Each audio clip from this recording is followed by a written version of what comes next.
בדיוק, גם אם נעדרתם וגם אם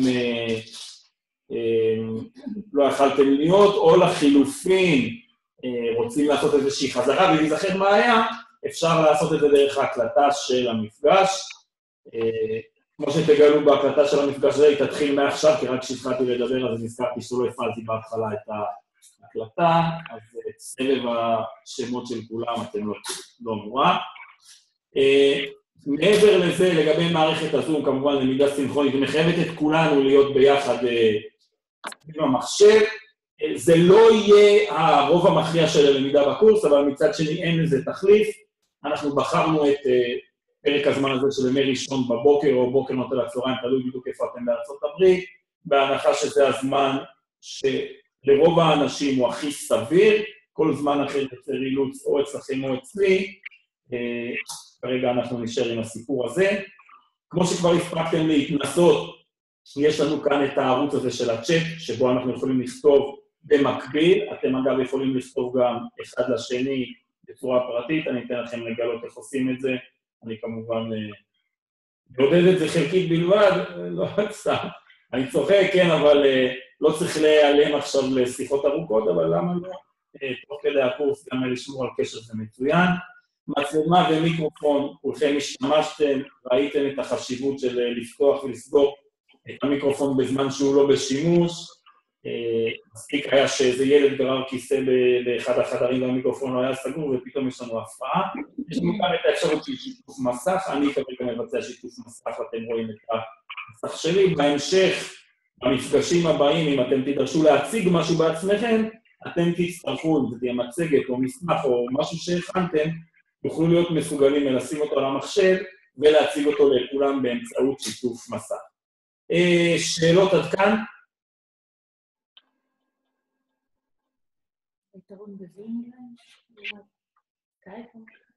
אפשר לדבר בקצרה.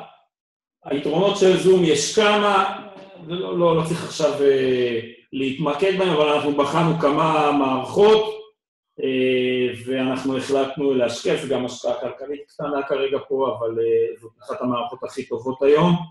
גם אם אנחנו נגדל ויהיו יותר נוכחים, יש אפשרות לשדרג את המערכת וליצור מפגשים גם למאות אנשים במקביל. נגיע לזה יום אחד. יש לי שאלה שלמה. אז הקורס מחייב את כולנו בהשתתפות פעילה, אני אדגיש את זה שוב ושוב, לא רק היום.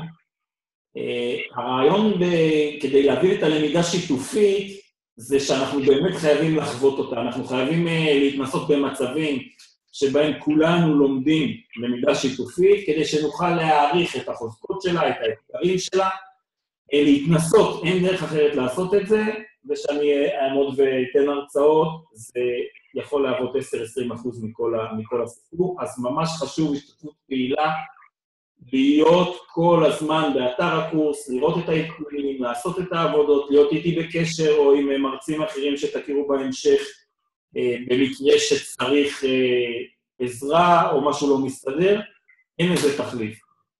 מעבר לזה כמובן, מדי פעם אתם תדרשו לקרוא חומרים כאלה ואחרים ומאמרים שיעלו, כמו שהזכרתי מקודם, הצגה של תוצרים, כל אחד ימצא את עצמו כאן נציג למשפט של מה הוא עושה היום ומה מזג האוויר, בין אם זה עמדה בנושא מסוים, דילמה, אפשרויות או תוצרים שהגעתם אליהם במהלך הקורס. אני רוצה לדבר שנייה על הנושא של נוכחות, אז במפגשים הסינכרונים אנחנו מצפים לנוכחות מלאה של כולם, ניתן יהיה להיעדר למפגש 1 עד 2, אני לא רוצה כרגע לתת את האחוזים המדויקים, אבל לא מעבר לזה, וכמובן לתאם את זה איתי, ככה שאני אדע מראש במקרה שאתם לא יכולים להיות. שאר המפגשים שהם אסינכרונים, כמו המפגש הראשון שכבר עלה, אז המשמעות היא עמידה במטלות כפי שמוצג כאן עכשיו, מטלות הביניים, אז תשימו לב שוב, אתם יכולים לעשות את זה מיד לעניין, אתם יכולים לעשות את זה שוב, לשים לב, פתחתם את אתר הקורס, אתם יכולים להסתכל ולראות שיש שם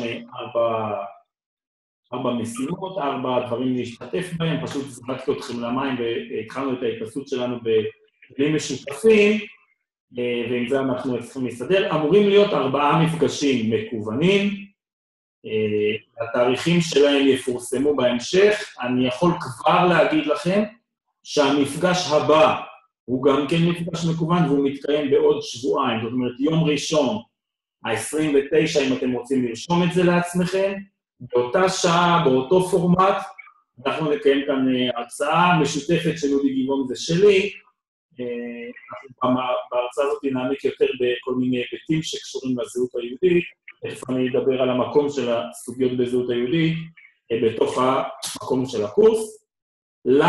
לקורס הזה תהיה גם איזושהי מטלת סיכום, מטלת הסיכום תהיה קשורה לתכנון של יחידת הוראה, שיעור או סדרה קצרה של שיעורים, לא תצטרכו לממש בפועל את כולה, אלא להציג את התוכנית ולהראות איך אתם מממשים את חלקה בצורה מפורטת, כולל שימוש בכלים של הלמידה השיתופית שאנחנו נלמד כאן. בסדר? זה שוב הזמן לעשות את מחקר ולשאול אם יש שאלות. אפשר לשאול שאלות בצ'אט, כפי שעשתה ליה ואני עניתי. אפשר להרים, גם לפתוח רגע מיקרופון, ואני אענה לפי הצורך. לי שאלה האמת. כן. בתכן. כשאתה אומר כלים של למידה שיתופית, זה העניין של כאילו מה שנגיד עכשיו אנחנו עושים, המפגש של הזום או כלים אחרים שני? את מקדימה מעט את המאוחר, אני תכף אסביר מה הם כלים של למידה שיתופית, אנחנו נבין יותר, זה כלים שנחשף אליהם לאורך כל הלמידה. בסדר? אוקיי, עוד שאלות? אם יהיו, אני אשמח לענות בהמשך. בסדר? בואו נדבר עכשיו.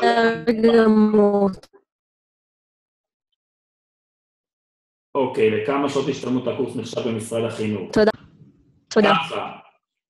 הקורס נחשב ל-30 שעות, בסדר? 30 שעות, שזה חצי ממה שאפשר לעשות היום עם המתכונות הקיימות היום ברפורמות של אופק חדש לעוז לתמורה.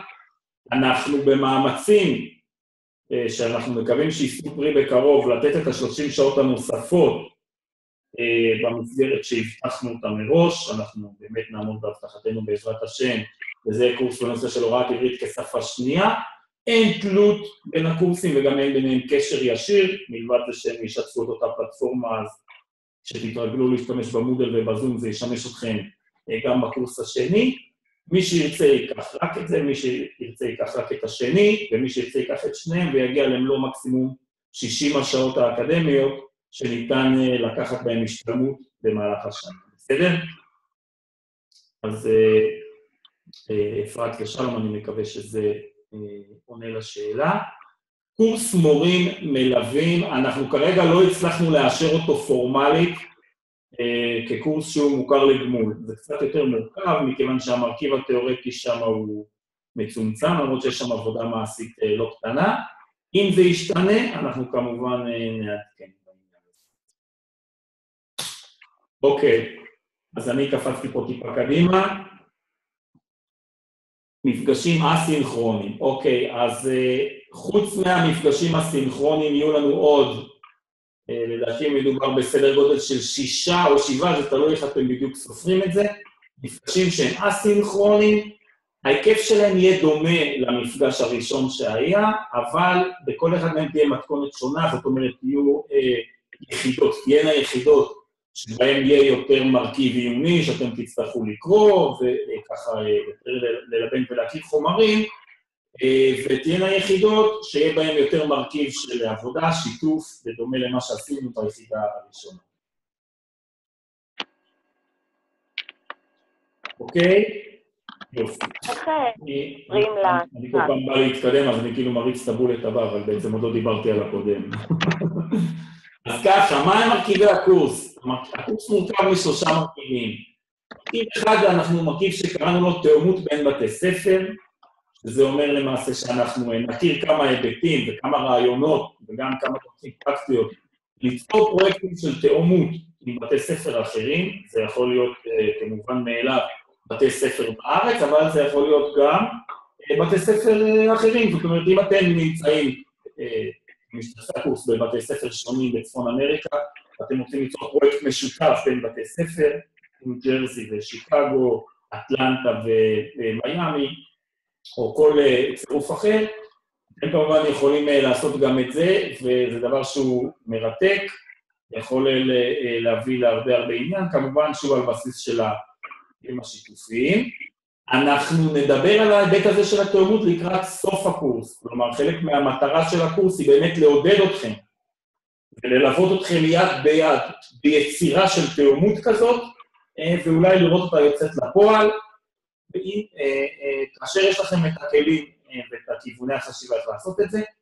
המרכיב השני בקורס, במה שקראנו לו זהות יהודית, אי אפשר לקיים קורס שעוסק רק בכלים ובכל מיני דברים כאלה, ואנחנו זיהינו שיש קשר הדוק בין הדברים שאנחנו מגדירים אותם, היבטים של זהות יהודית, גם לכיוון של התאומות בין בתי ספר.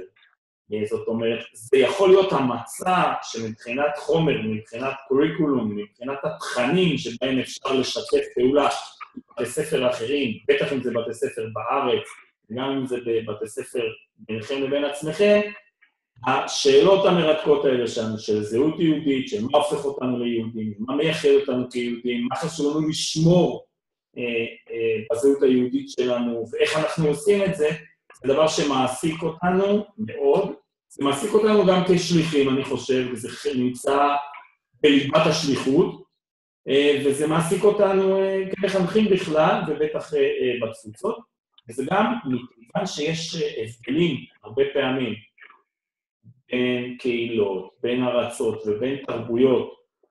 בהתייחסות לשאלה הזאת, אולי יותר מלכל שאלה אחרת, זה יכול להפוך את הכיוון של התאומות למאוד מאוד מעניין. כן, אם אתם עושים מה זה יום העצמאות בשביל בית ספר בארץ, ומה זה יום העצמאות בשביל בית ספר באטלנטה, אתם תקבלו שתי זוויות מבט מאוד שונות, שיכולות מאוד להשאיר אחת את השנייה, ולהשאיר כמובן את התלמידים שיחשפו לזוויות שהם לא מכירים. עכשיו, הדבר השלישי זה מה שקראנו לו למידה שיתופית. למידה שיתופית, הרבה פעמים אנחנו מבלבלים, נוטים לבלבל, בין הכלים הטכנולוגיים שמאפשרים אותה, לבין הלמידה השיתופית עצמה, בהיבט הפדגוגי. אז אנחנו ננסה לשלב בקורס בין השניים, אבל הקורס יהיה מאוד מאוזן. זאת אומרת, אנחנו לא הולכים לעשות פה קורס שממוקד בטכנולוגיות, וממש כל הזמן רק להציג כלים כאלה וכלים אחרים, ותראו איך אפשר לעשות את זה. זה יהיה איזה סוג של ביי פרודקט שאתם תחשפו תוך כדי לרעיונות שאפשר לעשות, כמו שלמשל כבר נחשפתם מי שעשה את היחידה הראשונה. אבל אנחנו נקדיש גם לא מעט זמן להבנה מה זה באמת למידה שיתופית, כי המושג הזה הוא מאוד פופולרי היום, וכולם מדברים על collaboration ועל sharing, ועל איך אנחנו עושים את זה בין עמיתים וקולגות בעבודה, וגם כמובן עם התלמידים, אבל חשוב להבין מה זה אומר מבחינה פדגוגית. בגלל שלשחק בטכנולוגיה זה נחמד, וכלים חדשים שאתה מביא לכיתה יכולים להלהיב מאוד את התלמידים, ויכול להיות כמה חודשים אפילו עם איזה כלי ממש נחמד שעושה איזשהו באז, וכל התלמידים נורא מתלהבים להשתמש בו, זה עושה הרגשה שאנחנו יצרנו איזשהו התקדמות, אבל למעשה, אם אנחנו בוחנים את זה בכנות ובודקים מה עשינו מבחינה פדגוגית, מה עשינו מבחינה חינוכית, במה זה שונה מאיך שלימדנו לפני שהשתמשנו בכלי הזה, או איך שאנחנו למדנו שהיינו ילדים, אז חוץ מהמגניבות של הכלי הזה, של הטכנולוגיה, לא בטוח שהבאנו לשם הערך מוסף. הרבה מקרים כן, אבל חשוב להבין בדיוק מהו הערך הזה, ואיך אנחנו שמים אותו במרכז הבמה. עכשיו אנחנו נמקד את ההתבוננות שלנו, באמת ברכיב הזה, מתוך שלושת הדברים האלה שילוו אותנו בקורס, ברכיב של הלמידה השיתופית. כדי לעשות את זה, אנחנו ננסה להבין את הכותרת שנתתי כאן, שיתופיות מאז ומתמיד. אתם מוזמנים לנסות לפצח רגע את הכותרת הזאת לפני שאני אדבר עליה בעצמי, ואולי גם להסתכל על שלושת התמונות הסימבוליות שאני שמתי, שנמצאות מולכם על המסך. מי שחושב שיש לו רעיון, למה אני טוען שהשיתופיות קיימת מאז ומתמיד, מוזמן לפתוח מיקרופון ולהסביר את דעתו.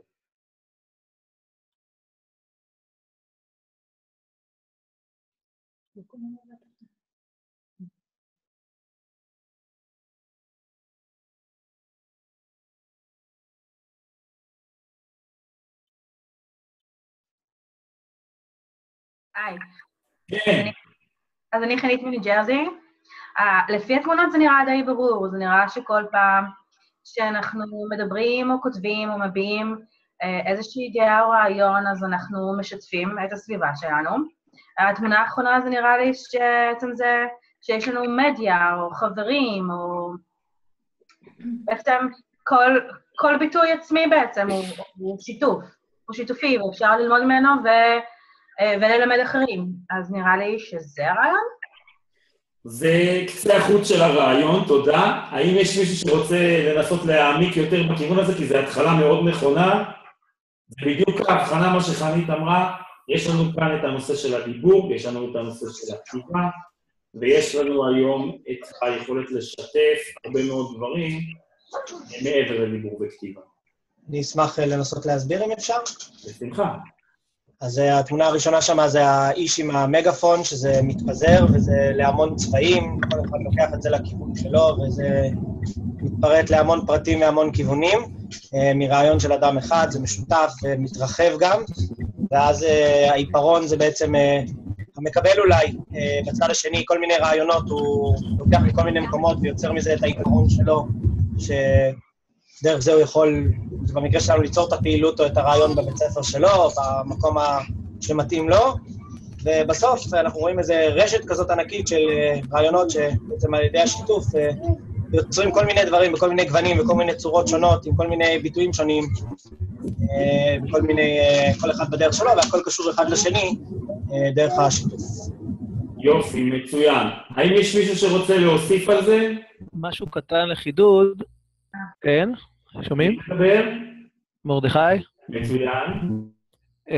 נראה גם שזה נפתח בצורה של קונוס, זאת אומרת, זה אינסופי, זה משהו שמתחיל ממקור אחד ונפתח לכיוונים שונים ולאינסוף, זאת אומרת, זה ממשיך להיפתח.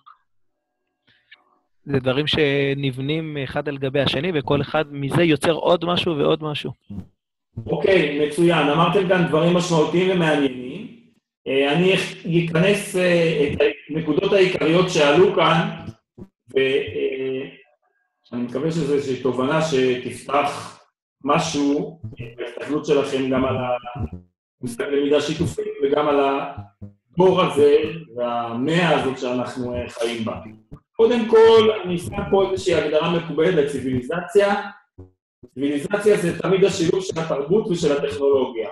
טכנולוגיה זה תמיד היה האיך, והתרבות זה המה.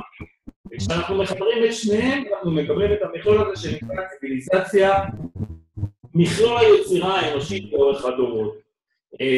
כן, תרבות זה תמיד קשור לערכים ולדעות ולעמדות ולסוגיות אולי מוסריות וליחסים בין אנשים, וטכנולוגיה זאת, אלה האמצעים שמאפשרים לנו להמשיג את זה, ואולי להציג את זה, ולשתף בזה אחרים. וזה בדיוק מוביל אותנו למה שאני רוצה להציג כאן. למעשה, מה שיצר את המין האנושי והפך אותו לשונה מכל יצור ביולוגי אחר, זה שלוש המהפכות האלה, שכל אחד יתארך אותם איך שהוא רוצה, אשר המהפכה הראשונה היא השפה. ברגע שבני אדם יצרו ביניהם שפה, הם יצרו רמת תקשורת שהיא קפיצת מדרגה שונה לחלוטין מכל בעל חיים אחר. השפה אפשרה להם לתקשר אחד עם השני ולשתף ידע. תנסו לחשוב מה זה בעצם אומר, כן? אנחנו יודעים שגם במקורותינו בתנ"ך כתוב ויהי האדם לנפש חיה, והתרגום של זה בספר בראשית זה לרוח ממללה. כלומר, מה שמאפיין את האדם ביחס לכל בעל חיים אחר, זה היכולת שלו למלל, היכולת שלו להמשיג מילים, גם במחשבה וגם בדיבור. מה שאני רוצה להדגיש כאן זה שזה היה ה-level הראשון שבו האנושות למדה לשתף מידע. זאת אומרת, אם אנחנו נשווה את זה רגע אחד, ויש לזה מחקרים מעניינים, כן, אם למשל קוף מגלה דרך מעניינת לפצח אגוזים, בסדר? הוא מגלה שברגע מסוים אם הוא דופק את האגוז על הרצפה, האגוז מתפצח. הוא לא יכול להפוך את זה לשיטה שכל הקופים מעכשיו יפצחו ככה את האגוזים שלהם, בגלל שאין לו את היכולת של השפה. הוא כנראה, אנחנו לא יכולים להיכנס עד הסוף לתוך המוח שלו, אבל הוא לא מסוגל להמשיג לעצמו בחשיבה הפנימית של עצמו ולהגיד, וואלה, עשיתי פה משהו, הצלחתי את האגוז, עשיתי פעולה שהביאה לתוצאה מסוימת, אם אני אחזור על זה יקרה אותו דבר, ויותר מזה הוא לא מסוגל לשתף בזה קופים אחרים. אין לו את היכולת לבוא ולהגיד להם, רבותיי, חבריי, קופריי היקרים, שלא תקראו לזה, אם אתם עכשיו עשו ככה עם האגוז, אז הוא יתפצח ויהיה לכם קל לאכול אותו. לבני האדם יש את היכולת הזאת. הם מסוגלים להעביר אחד לשני רעיונות וליצור שיתוף.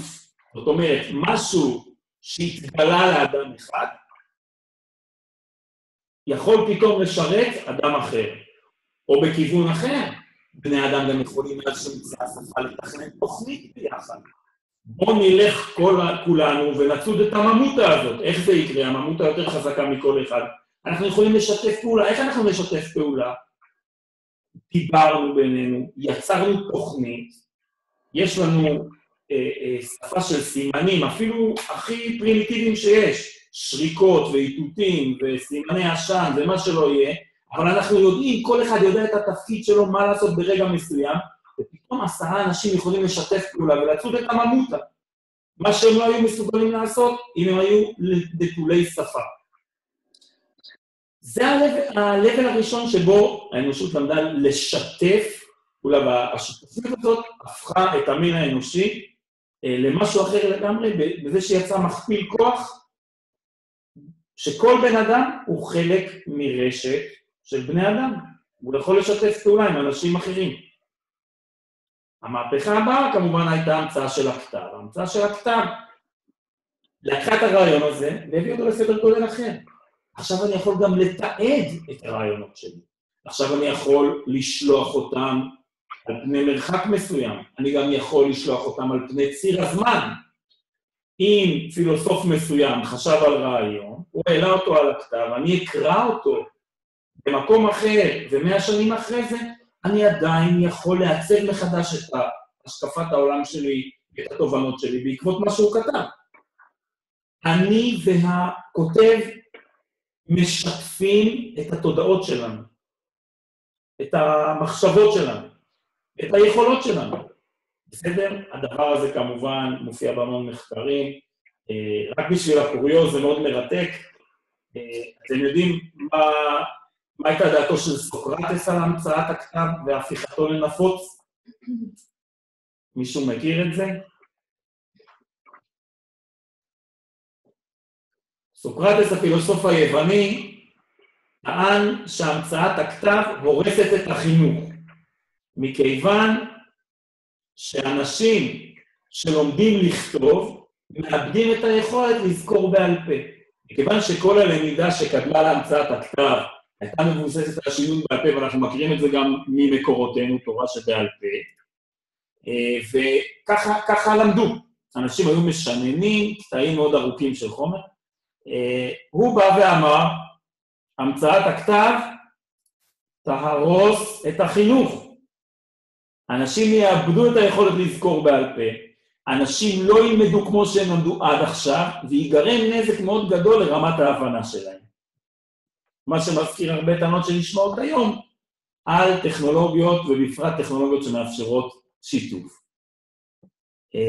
אז כמו שהוא דאג, גם היום יש הרבה הורים דואגים, ומורים דואגים, מה הטכנולוגיה עושה למין האנושי, ליכולת שלו ללמוד, לאופן שבו הוא לומד, אבל מי שיסתכל על זה בצורה מפוקחת, המהפכה מזמן יצאה לדרך, והיום, כמו שאנחנו רואים בתמונה השלישית, אנחנו דילגנו למעשה על מכשול הזמן והמכשול הגיאוגרפי בצורה מוחלטת, וגם על מגבלת המקום. בסדר? פעם לכתוב ספר זה דרש זמן, כדי לאחסן אותו היה צריך מקום, ברגע שהייתה שריפה, כמו שקרתה למשל בספרייה הגדולה באלכסנדריה, עותקים נדירים של ספרים עבדו ואין להם תחליף, היום זה כנראה לא יכול לקרות. אז יש לנו, אין לנו מגבלת מקום באחסון של הידע, אין לנו סכנה של אובדן, כי לכל דבר יש גיבוי, והדבר הכי חשוב זה שהכל מיידי, עכשווי, חוצה גבולות, לא מוגבל בזמן. זה בסך הכל המקום שאנחנו נמצאים בו היום, ומה שהיה חשוב לי להראות זה שזה לא משהו חדש. זאת אומרת, המגמה הזאת היא הייתה קיימת מאז ומתמיד.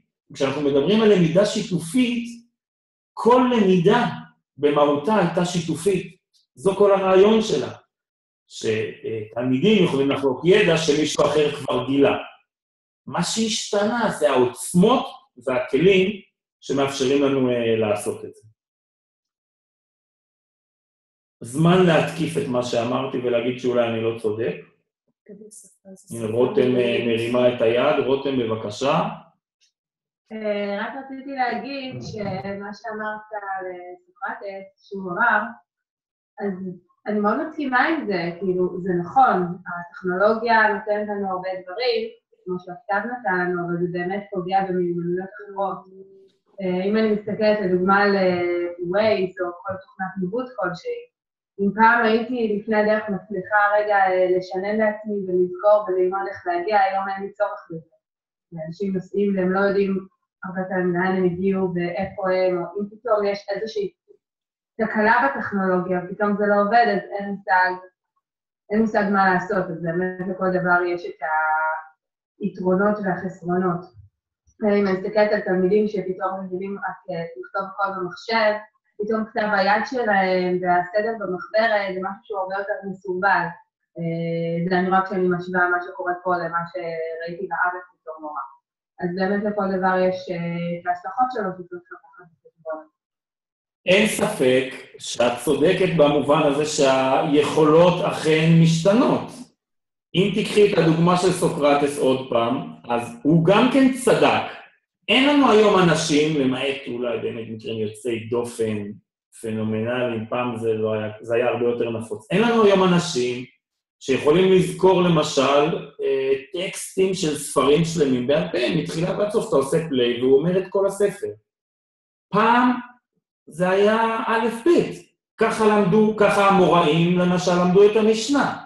אתה רואה בגמרא, ומי שלמד תלמוד מכיר את זה, שהיו בכל בית מדרש חבורה של האנשים, שהיו יודעים בעל פה את כל המשנה, והם היו עומדים בבית המדרש ומריצים לכולם, לא היו ספרים, הם היו עומדים או יושבים ואומרים את המשנה, משנה אחרי משנה, ואם היו צריכים לשאול משהו ולהיזכר, היו שואלים אותם, אתה זוכר, גם מקורות מקבילים ודברים דומים, והוא היה אומר, הוא היה זוכר דברים בהיקף בלתי נתפס.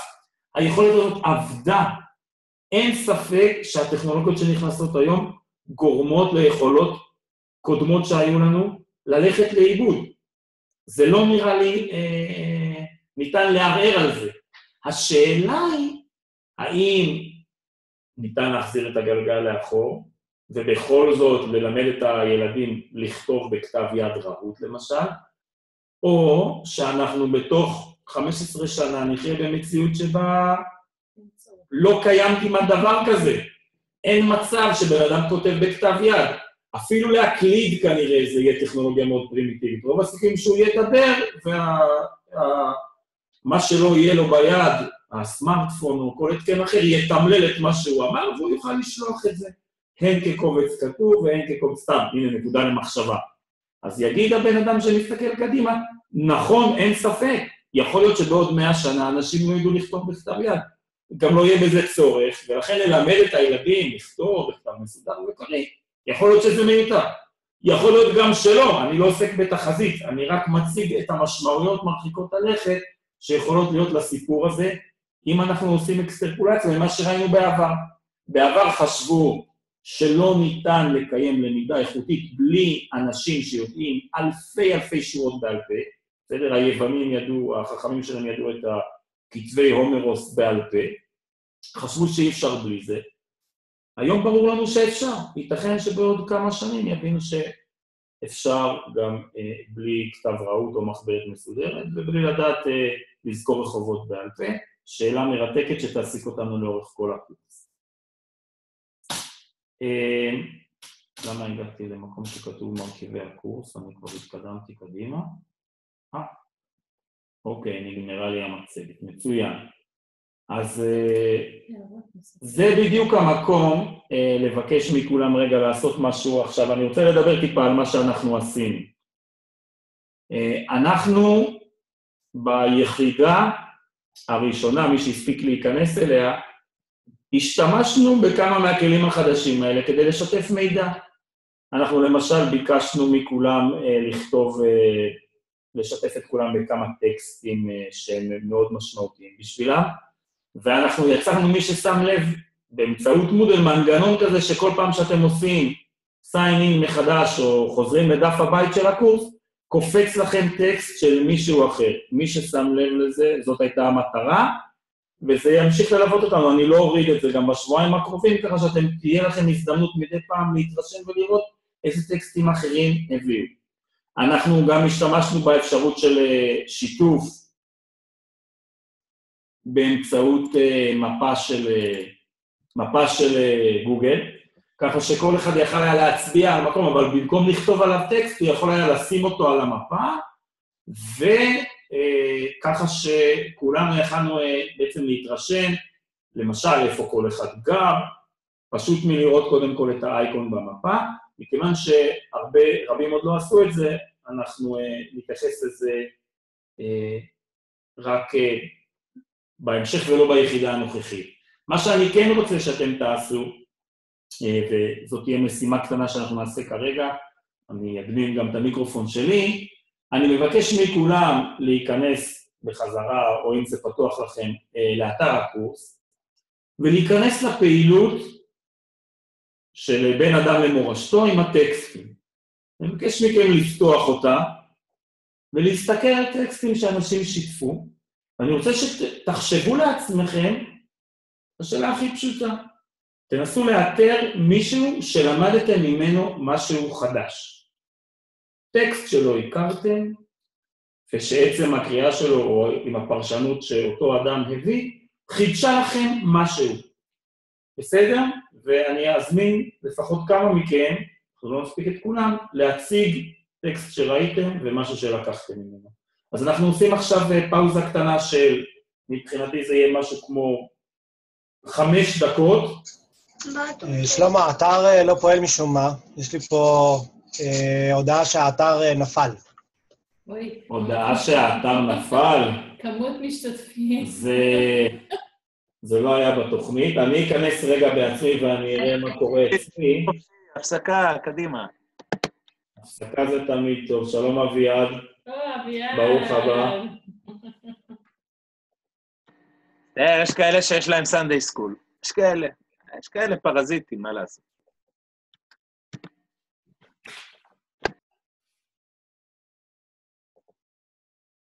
אוקיי, אצלי אתר הקורס מופיע כרגיל, אני מזמין את כולם שוב לנסות ולהתחבר לקורס. לא, אני יצאתי רגע זה גם עובד עכשיו. יופי, אז מצוין, אני מקווה שכולם יכולים להיכנס, פשוט תקליקו על נעים להכיר בין אדם למורשתו, ותנסו לרפרף, אתם יכולים לדלג למישהו שאתם מכירים, אביעד זה המקום להגיד שהתמונה שאתה הכנסת היא בגודל ענק, אז זה מאוד קשה לדפדף אחריה, היא תופסת חצי מסך, אבל פעם הבאה. בסדר, אז אני חוזר שוב על המשימה, זאת משימה קטנה אבל חשובה, לרפרף על מה שכתבו אחרים, למצוא טקסט שלא הכרתם או פרשנות שלא הכרתם, ולבוא ולהגיד, אוקיי, יתחדש לי בעקבות מה שכתב פלוני או פלונית, היכרות עם הטקסט.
כן, לא הייתם אמורים לשמוע משהו, אני השקטתי את עצמי רק לדבר פה עם אורית. אני רוצה להגיד תוך כדי שאתם מסתכלים, אם אתם שומעים אותי, שתשימו לב יש המשך, זה 2 עמודים, אם אתם גוללים עד למטה, אתם תראו שיש לכם אפשרות לעבור לעמוד הבא, אל תחמיצו את כל הכותבים שמופיעים שם בהמשך, זה מסודר לפי א' ב'.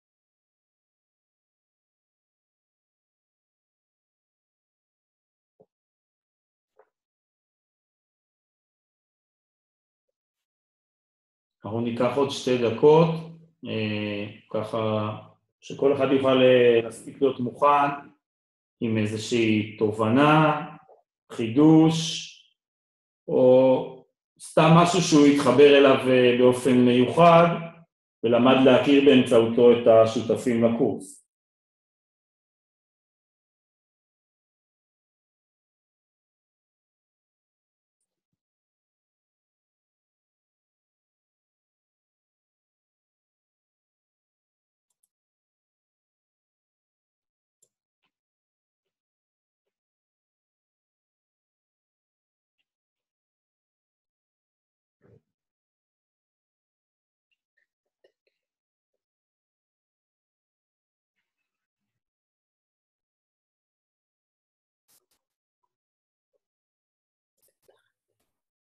אוקיי, אז בואו נתכנס רגע בחזרה.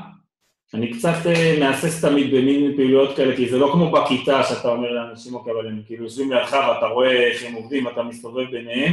הרבה יותר קשה לחוש מה קורה איתכם בזמן הזה ואיפה אתם נמצאים בפועל, זה מין הרגשה בשבילי שאני קצת מאבד אתכם, אבל מצד שני אנחנו חייבים גם חלקים כאלה שבהם כל אחד מכם פעיל באופן עצמאי, גם במהלך השיעור. אז בבקשה, מי רוצה לשתף במשהו שהוא קרא, התחדש לו, שהוא התרשם או התחבר אליו, ממה ששמעון מישהו אחר מהשנים בקורס. אני יכולה. אוקיי. אני כבר? אז יורד. בואו נעשה, כן, בגלל שאנחנו הרבה, מי שרוצה או שיעשה הרמת יד, יש אפשרות להרים יד, לא באופן ויזואלי, אלא יש כפתור כזה, אם אתם רואים אותו למטה, שאפשר להרים יד, או שיכתוב רגע בצ'אט שהוא מעוניין לדבר, ואני ככה אתן את רשות הדיבור בצורה מסודרת, כל אחד ידע מתי לפתוח את המיקרופון שלו.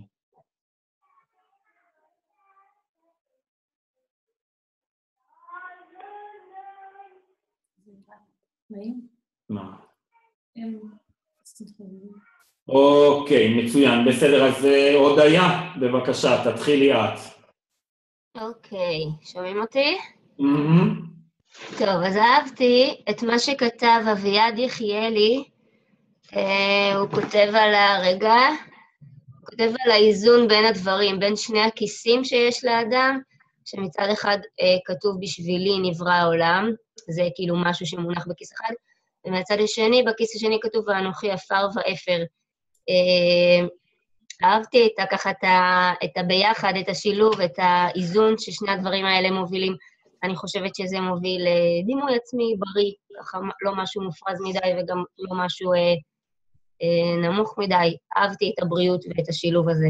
זה היה חדש לי. יופי, תודה, מצוין. יערה? כן, אני מאוד התרשמתי מליה, מה שהיא כתבה, שני הדברים, גם השיעורים של יובל דיין, שפחות יותר, לא כל כך התחברתי לזה, אבל עכשיו היא נתנה לי ככה חשק להתחיל לשמוע אותו, ואני מאוד מתחברת לנקודה של למצוא נקודת אור, אני מאמינה קודם כל בעצמך, ואז גם באנשים אחרים. ומאוד מאוד התחברתי לפירוש שהיא כתבה שם לספר קהלת, שבעיניי זה ספר עצות טובות לחיים טובים, ככה דיברתי לתלמידים השבוע. מה שהיא כתבה שם על הנושא של דרך חיים, מאוד התרשמתי מהפירוש, נתן לי באמת חשק להתחיל ללמוד את זה מחדש, כל כמה שאני צריך מחדש ללמוד את זה כנראה. אוקיי, יופי, תודה. מי שלא שם לב בצ'אט, אז ציונה במקום לשתף בעל פה משתפת בכתב, זה גם בסדר גמור. פשוט רק להעיף מבט ולהסתכל, זה בסדר גמור. מי עוד רוצה להתייחס? בבקשה.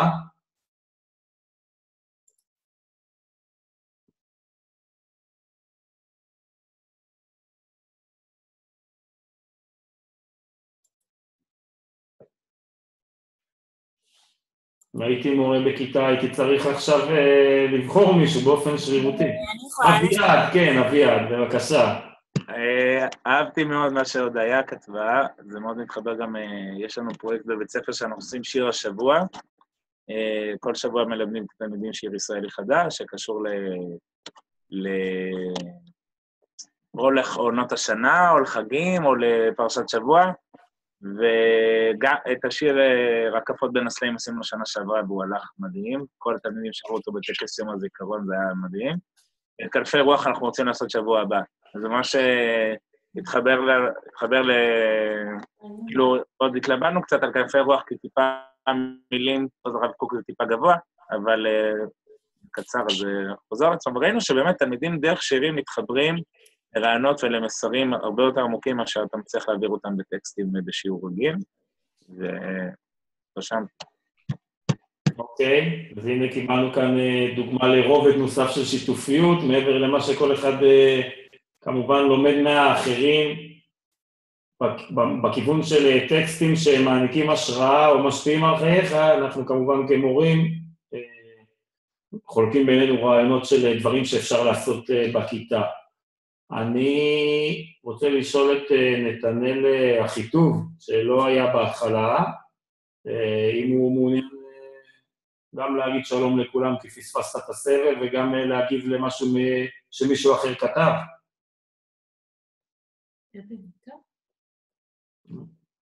טוב, אני מקווה שזה עובד. עובד? עובד, שומעים אותך טיפה חלש, דבר יותר בקול. דבר חלש. אוקיי, עכשיו זה טוב? כן, כן, כן. טוב, אני התחברתי למה שאיתן הופמן הציג, עדיין אני קצת עם מגבלות טכניות, אבל איתן הופמן כתב על סימני השאלה שמאוד מאפיינים בעיניו את העם היהודי נכון להיום. כמו שחבר טוב שלי נוהג להגיד, מבחינתי הקרקע הכי יציבה היא קרקע שמרוצפת בסימני שאלה. אז אני לא יודע אם תמיד זה מאפיין אותי, אבל אני מאוד מתחבר באופן כללי לתהות כאילו על מה שאנחנו שומעים, לתהות על מה שאנחנו רואים, לא לקבל שום דבר כאקסיומה, וזה באופן כללי משהו שמלווה אותי בשנים האחרונות,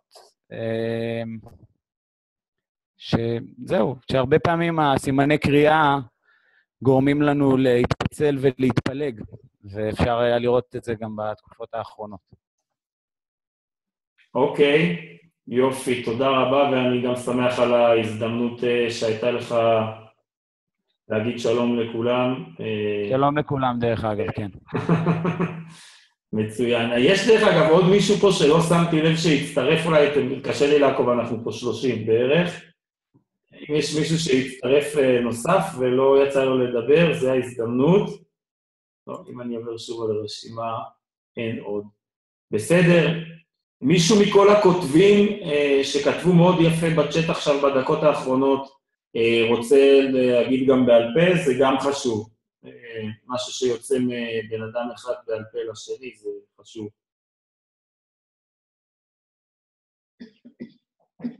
אני מוכנה להתייחס למה שכתבתי פה בצ'אט. תוך כדי שאנשים דיברו כאן על בן אדם עלה למעלה עלה, חשבתי לעצמי בעצם למה לא לשים את זה כאיזשהו highlight לקירות של הכיתה, וככה לתת לזה אקסטרה מקום, אחרי שלימדנו את השיר ואת המשמעות, אז ממש לתת את זה כאיזשהו מצפן לתלמידים שלנו להמשך השנה. את השיר הם מאוד מאוד אוהבים, אבל לתת ככה כקריאת כיוון, שתהדהד כל הזמן. יופי, תודה, תודה. בסדר, אני חושב שאת שאר הדברים, א', אני מזמין אתכם להמשיך ולהתייחס ישירות אחד לשני, גם לא דרך מסגרת הצ'אט.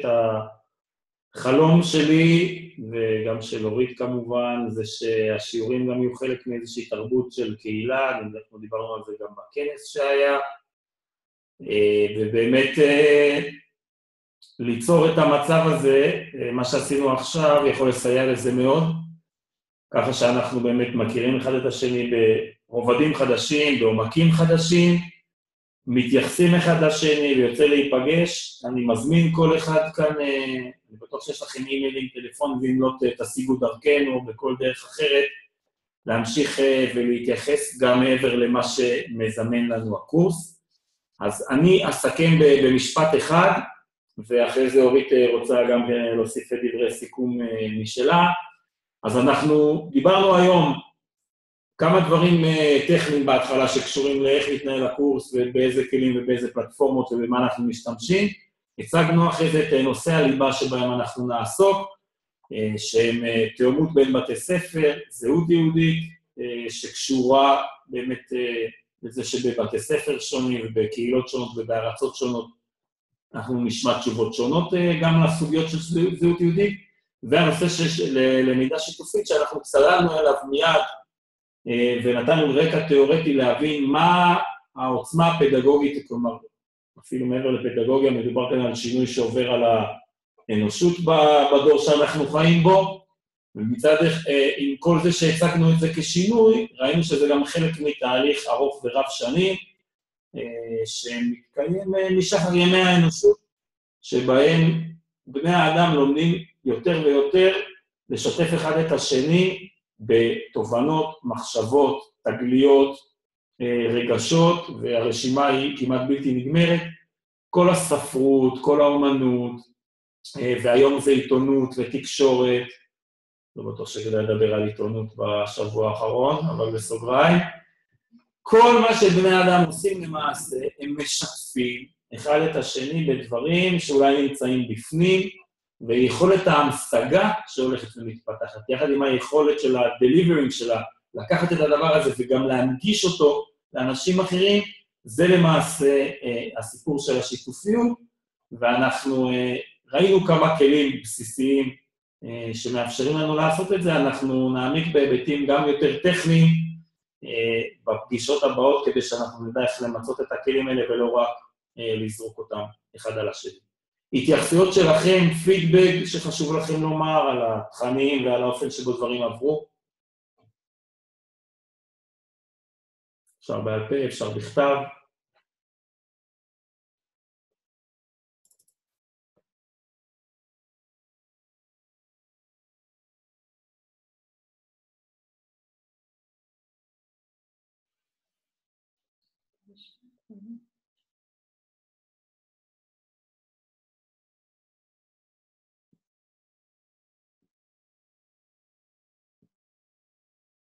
יופי, אז תודה רבה על הפידבק שיש פה בכתב, הרבה פעמים זה דרך יותר קלה להעביר את זה, זה נכון. אני באמת חייב להגיד שזה מרשים מאוד, הן בהיקף של הנוכחות, והן ברמה של השיתוף הפעולה, שכולם נכונים אליו כמעט פה בכל רגע. אני מזכיר, לפני שאני מפנש את הכיסא רגע לאורית, שאנחנו בעוד שבועיים נפגשים שוב באותו מקום ובאותה מתכונת. פרטים נוספים גם ישלחו וגם יופיעו באתר, בינתיים היה לי לעונג. יכולים להמשיך את הפעילות. כמובן, שיש הכרח, זה לא רק אפשרות, למי שלא עשה את המטלות של היחידה הראשונה, להיכנס ולהשלים אותם בהקדם האפשרי. אז בינתיים אני להתראות לכולם, אורית, את רוצה מכאן, בבקשה. אז שאלת מה עשינו היום בבוקר או במהלך היום, מה נעשה במהלך השבוע. תשמע אותי כפול? אז קצת לספר לכם על היום בבוקר. השתתפתי בטקס פתיחת התערוכה של ההסתדרות הציונית העולמית בשדה התעופה בן גוריון, כך שבפעם הבאה שאתם תעברו בשדה התעופה, אתם תוכלו לראות תערוכה באורך של 150 מטרים שעיצב עבור ההסתדרות הציונית העולמית דודו הראל, אומן יוצר, הוא יצר גם את הסמל, את הלוגו של 120 שנה לקונגרס הציוני העולמי הראשון. התערוכה, נושא התערוכה הוא הקונגרס הציוני העולמי, ומאז ועד היום, מה קרה ב-120 שנות ציונות.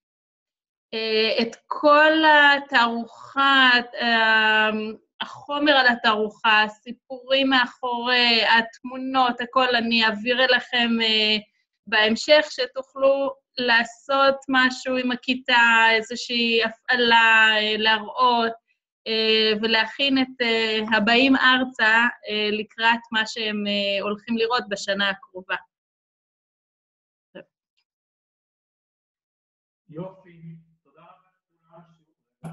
יופי, תודה רבה לכולם שוב.